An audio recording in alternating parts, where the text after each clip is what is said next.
ಸ್ನೇಹಿತರೆ, ನಿಮ್ಮ favourite honeymoon destination ಯಾವುದು ಅಂತ ಕೇಳಿದ್ರೆ ನಮ್ಮಲ್ಲಿ ಬಹುತೇಕರು ಮಾಲ್ಡೀವ್ಸ್ ಅಂತ ಹೇಳ್ತಾರೆ. ಯಾಕಂದ್ರೆ ಅದೊಂದು ಸುಂದರ ಐಲ್ಯಾಂಡ್ ಅಂತ ಈಗಾಗಲೇ ನಿಮ್ಮೆಲ್ರಿಗೂ ಗೊತ್ತಿರೋ ವಿಚಾರನೇ. ಸೊ ಐಲ್ಯಾಂಡ್ಗೆ ಹೋಗಿ ಒಂದಷ್ಟು ಪ್ರೈವೇಟ್ ಸಮಯವನ್ನ ಕಳಿಬೇಕು ಅನ್ನೋ ಕಾರಣಕ್ಕಾಗಿ ಎಲ್ಲರೂ ಮಾಲ್ಡೀವ್ಸ್ಗೆ ಹೋಗ್ತಾರೆ. ಆ ದ್ವೀಪ, ನೀಲಿ ಸಮುದ್ರ ಎಲ್ಲರೂ ಬಹಳ ಇಷ್ಟಪಡುವಂಥದ್ದು. ಎಸ್ಪೆಷಲಿ ಕಪಲ್ಸ್ಗಂತೂ ಸ್ವರ್ಗ ಅಂತ ಹೇಳಿದ್ರು ತಪ್ಪಾಗಲ್ಲ.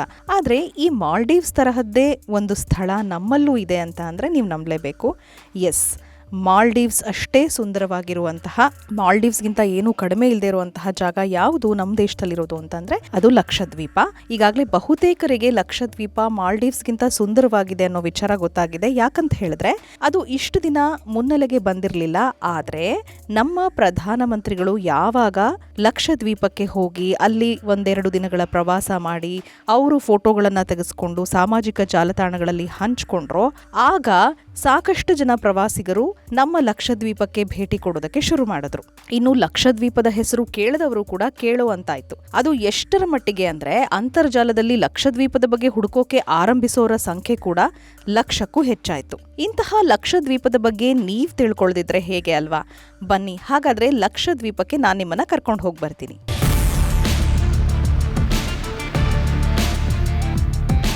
ಗೆಳೆಯರೆ, ಲಕ್ಷದ್ವೀಪ ಕೇಂದ್ರಾಡಳಿತ ಪ್ರದೇಶ ಭಾರತದ ಅತಿ ಚಿಕ್ಕ ಕೇಂದ್ರಾಡಳಿತ ಪ್ರದೇಶ ಆಗಿದೆ. ಅರಬ್ಬಿ ಸಮುದ್ರದಲ್ಲಿರೋ 37 ದ್ವೀಪಗಳ ಸಮೂಹವೇ ಈ ಲಕ್ಷದ್ವೀಪ.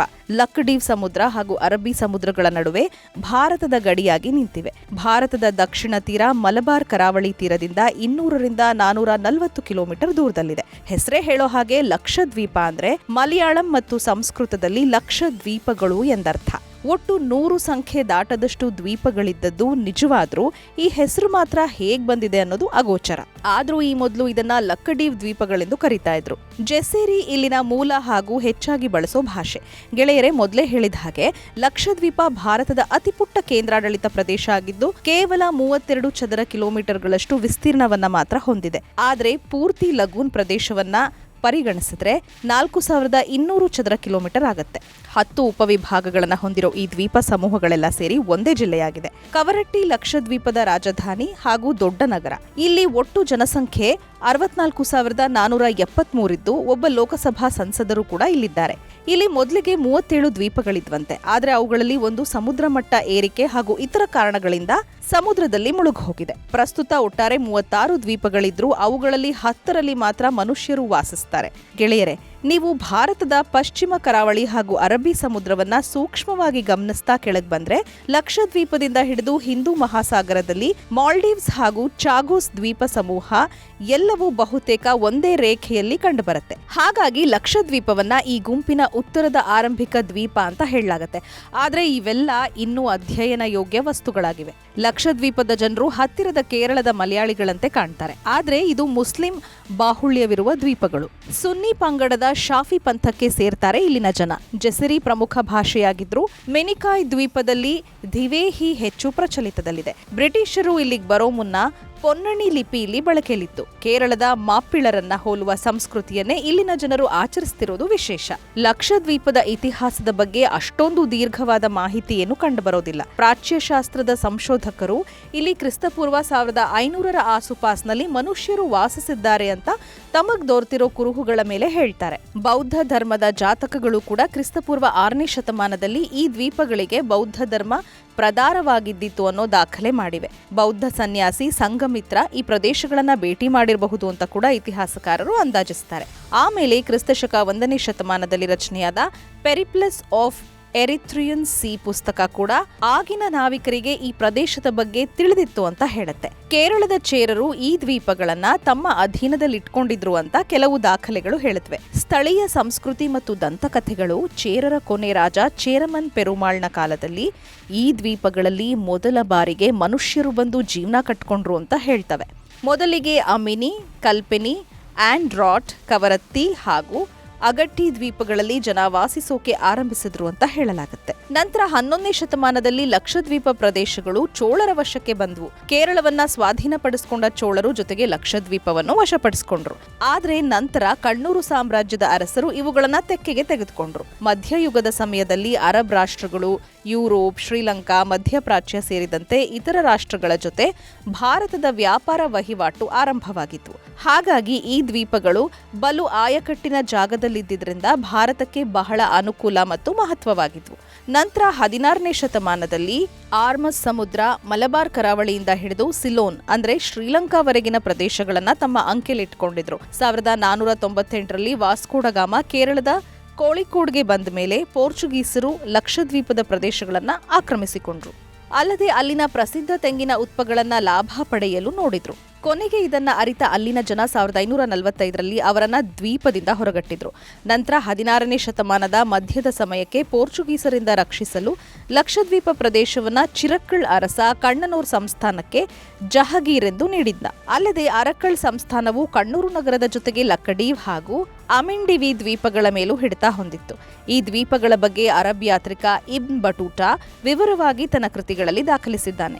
1787ರಲ್ಲಿ ಅಮಿನಿ, ಕಡ್ಮತ್, ಕಿಲ್ತಾನ್, ಚೆತ್ಲತ್ ಮತ್ತು ಬಿತ್ರಾ ದ್ವೀಪಗಳ ಅಮಿಂಡಿವಿ ಸಮೂಹವು ಕರ್ನಾಟಕದ ಟಿಪ್ಪು ಸುಲ್ತಾನನ ವಶವಾದವು. ನಂತರ ದಕ್ಷಿಣ ಕನ್ನಡದ ಕಾಸರಗೋಡು ತಾಲೂಕಿಗೆ ಸೇರಿ ಹೊಂದಿಕೊಂಡು 3ನೇ ಆಂಗ್ಲೋ ಮೈಸೂರು ಯುದ್ಧದ ನಂತರ ಬ್ರಿಟಿಷರ ಪಾಲಾದವು. ಉಳಿದ ದ್ವೀಪಗಳಾದ ಅಗಟ್ಟಿ, ಆಂಡ್ರಾಟ್, ಮಿನಿಕಾಯ್, ಕವರಟ್ಟಿ, ಕಲ್ಪೇನಿ ಮತ್ತು ಬಂಗಾರಂ ದ್ವೀಪಗಳು ಕಣ್ಣೂರಿನ ಅರಕ್ಕಳ್ ಸಂಸ್ಥಾನದ ಒಡೆತನದಲ್ಲಿಯೇ ಉಳಿದವಾದರೂ ವಾರ್ಷಿಕ ಕಪ್ಪವನ್ನ ಬ್ರಿಟಿಷರಿಗೆ ನೀಡಬೇಕಾಗಿತ್ತು. ಆದರೆ ನಂತರ ಆ ಕಪ್ಪವನ್ನು ನೀಡಿದ ಕಾರಣಕ್ಕೆ ಬ್ರಿಟಿಷರು ಅವುಗಳನ್ನು ತಮ್ಮ ವಶಕ್ಕೆ ಪಡೆದರು. ಇದು ಮೊದಲು ಮದ್ರಾಸ್ ಪ್ರಾಂತ್ಯದ ಮಲಬಾರ್ ಜಿಲ್ಲೆಗೆ ಸೇರಿದ್ವು ಹಾಗೂ ನಂತರದಲ್ಲಿ ಕೋಳಿಕೋಡ್ ತಾಲೂಕಿಗೆ ಸೇರ್ಪಡೆಗೊಂಡವು.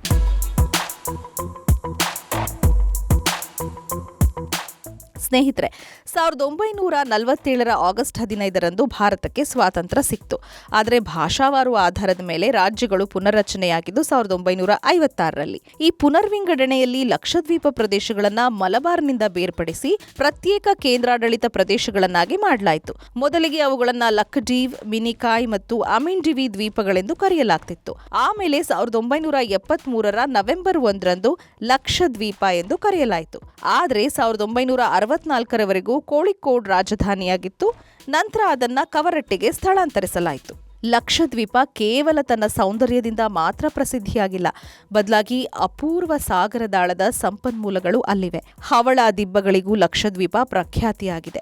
ಅಮಿಂಡಿವಿ ಉಪಗುಂಪು, ಲಕ್ಕಡೀವ್ ಗುಂಪುಗಳು ಸೇರಿ ಅತ್ಯದ್ಭುತ ಹವಳ ದಿಬ್ಬಗಳನ್ನು ಹೊಂದಿವೆ. ದಕ್ಷಿಣದಲ್ಲಿರೋ ಮಿನಿಕಾಯ್ ದ್ವೀಪವನ್ನ 9 ಡಿಗ್ರಿ ಚಾನಲ್ ಎಂಬ ರೇಖೆಯು ಇತರ ಸಮೂಹದಿಂದ ಬೇರ್ಪಡಿಸುತ್ತೆ.